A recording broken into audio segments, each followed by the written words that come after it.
Hello, traders. This is Andy with Trade Ideas. It is March the 15th on a Wednesday morning, and we're seeing a gap down in the market. Here's a look at the SPYs, gapping down to around this 385 level.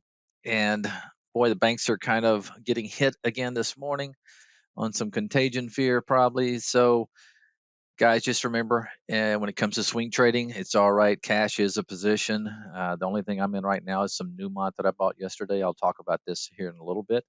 But let's take a look at some opportunity that we may see today. Stocks that are holding up well. This INDI is a good one. Maybe looking at a potential go, pause, go, and a potential takeout of that March high coming up soon. Uh, let's see what else we got. NVDA, as after earnings, has been holding up. There's your gap up on earnings. Sloppy, but still kind of in this range. Maybe look for take out the upper end of that range. Lennar had earnings this morning, so it's one to keep an eye on. It is gapping up, but be careful. I'm not one to usually just jump in. It's got to be a really good looking chart for me to jump in on the day after earnings.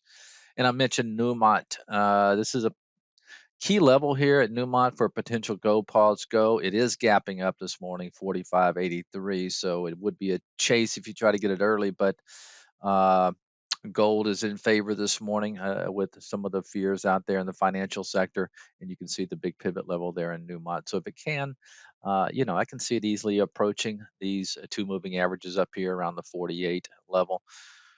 But that's it for today, guys. Once again, keep it tight out there. It's a messy market right now and very difficult for swing trading. So don't feel like you have to put on a lot of positions. Have a great day. We'll talk to you tomorrow. Bye bye.